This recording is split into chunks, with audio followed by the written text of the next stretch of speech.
Oh. What on earth is going on here? Are you?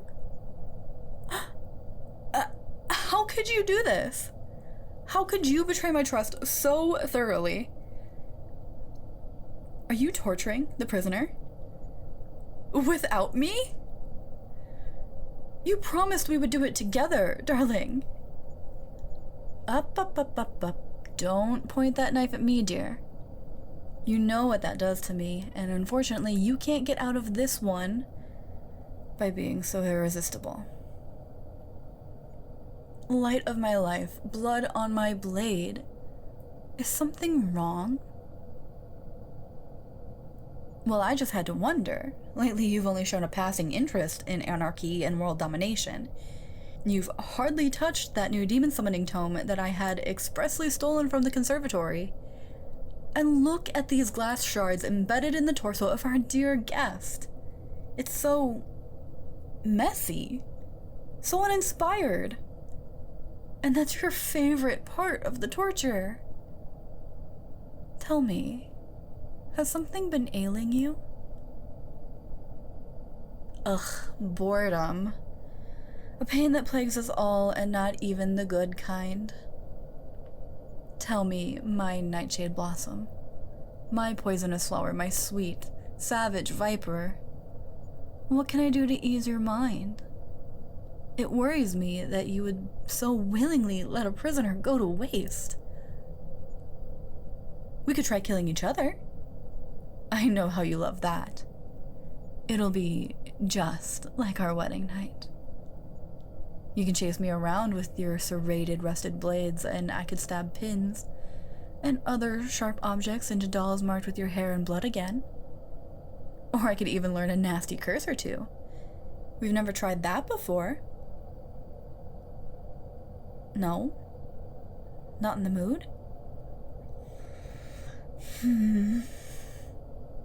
We could go into town and spit in the freshly stirred cake batter at the bakery. Maybe sprinkle in some dirt and refuse. We could have a laugh at those sad, filthy street urchin orphans. Or go around pushing over the elderly at the nursing homes. Darling, your face is so full of sorrow and anguish. It's delicious.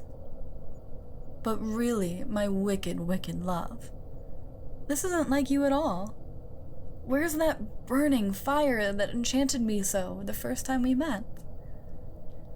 That intensity that forged your terrifying reputation, solidifying your face as the pinnacle of fear, anchoring itself in the minds of man, stuttering their hearts and melting the icy walls of my own.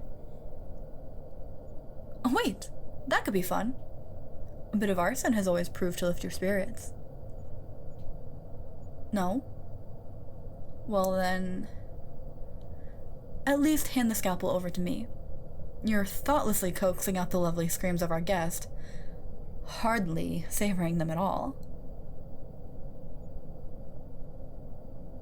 Dear, is there a possibility that this mood is caused by me? Do you remember last week when we had the Lynns over for dinner and I had to handle the hysteric wife? She cried and cried over her partner's waning love and wandering eyes. Ruined the taste of the meal, by the way. The tears really oversalted her flesh. Is that the reason you've been so distant from me lately? Is there another? I'll kill them. I'll rip them apart limb from limb, rend sculptures from their flesh, and dedicate odes to you written in their blood. I'll offer up their still beating heart to you on a platter, paint my face in their gore, and lay their bones at your feet, that you may never have to soil your radiance on unworthy ground. I'd make you my god with a crown fashioned from the regret and wails, christen myself with... Oh. That's not it? I'd still be up for those activities, though, if you'd like. Mrs. Lynn experienced true bliss before the fall of the blade, you know. Maybe I can replicate such a moment with you? She was overcome with affection and joy. recognizing her love for her spouse at the very end when faced with death. But we've seen so much of him recently, and I fear he tires of our company. Being old friends with death certainly has its perks, but we must be sure to not be overly familiar. Oh, my corrupt rose, my unholy deity, my sinister heart, I beg you. Worsen my suffering in other ways. I can go on no longer knowing that I am not the sole cause of your agony.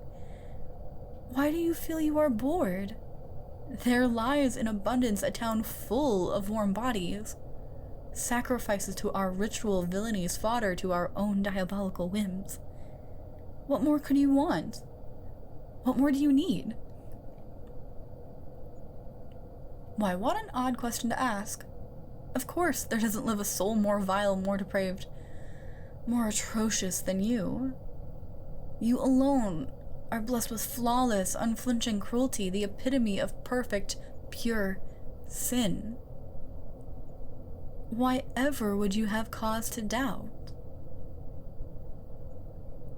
The wandering knight? Surely you know your crimes far outshine the petty infractions of that fool, that fraud. You are transcendent, darling. Your malevolence is eternal hatred, matched in the intensity only by the burning love in my heart. That knight is but a fleeting despot, soon to be lost to the desert of time and the morals of man. You are reviled, the last loathsome curse uttered by the failing breath of a dying man, the nightmare in the dark for which prayers can only dream of warding away. The wandering knight is nothing. Their death toll doesn't even come close to rivaling that of your own. What? When was this expansion of their empire? Well, no wonder you've been so despondent. In less than a month you've been usurped from your throne of bones and cast aside like some has been. But darling, my poor dull blade, my miserable knife. This self-pity is so pathetic. How dare you sully the person I've so irrevocably loved? You mock the nights I lay awake longing for nothing more than the sound of sweet, venomous words from your lips, mock every breath stolen from these helpless lungs by a mere glimpse of your face, mock all the hours spent on my knees begging at a shrine of adoration built on the heels of my agony, my sole purpose to worship your every action. I will not be held culpable for this fall from once blessed grace. This slow death of your essence, tantamount to sacrilege, this lamenting, is unbecoming of you. The one I love would never so easily cower. They would never let the shallow misdeeds of some half-baked degenerate mar their spotless and shining renown. Are you not Chaos Reborn? Despised heir of torment? Envoy of dread? Then show me, my ruthless saint, my vicious muse. Tell me exactly how you intend on sharpening your fangs and claws, on flaying the skin to ribbons of this wandering knight, how you plan to reclaim your rightful title through bloodied hands and teeth. Yes, I suppose it has been some time since we've wrenched away power from some unworthy charlatan, since we've stepped on the backs of kingdoms and crushed their livelihoods into sweet despair. It certainly takes time, but what dissension into madness and baseness doesn't? Shall we storm the gates of the knight's compound, eldritch terrors and man-made horrors in tow? Or shall we take our time, carving away at the empire piece by piece, bit by bit, until even the cruel bite of scavengers on the carrion of their hubris will no longer reprieve? I can think of about 1,000 ways to begin their torture, 1,000 ways to rip free retribution for their transgressions, of what no form of excruciating atonement shall ever forgive. 1,000 ways through which I will surely fall more deeply in love with you, my perfect menace. But I care only for your wishes, your desires. We'll excise this plight from the face of the earth, this affront to true depravity, of which we hold sacred as unassailable truth and honor through immutable faith. Together, as all things should be done.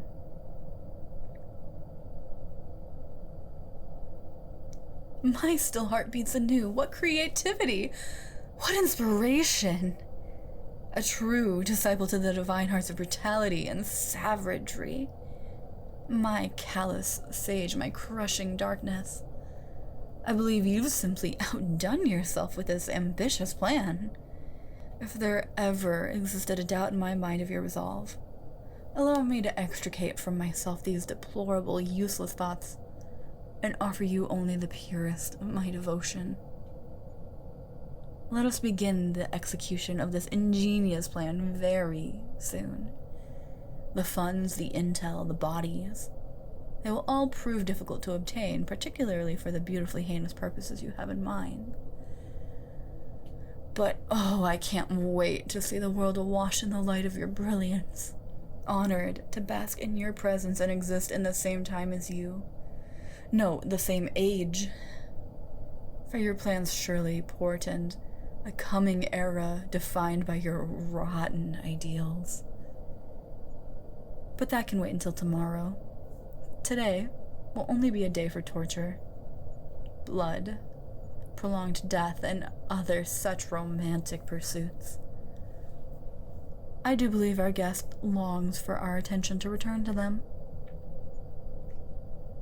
Come, darling, let us continue our dance of pain and pleading, set to the saccharine tune of bitter sobs and terror-filled gasps.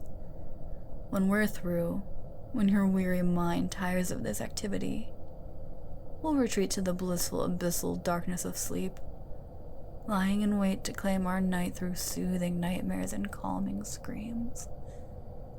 I've soaked your pillow with the tears of widows and perfumed our chambers with flowers plucked from freshly dug graves, just as you like. You deserve this, my love, my darling, my tyrant ruler of all that I am. You deserve everything wonderfully diabolic the world has to offer to your black heart. And I intend fully on giving it to you.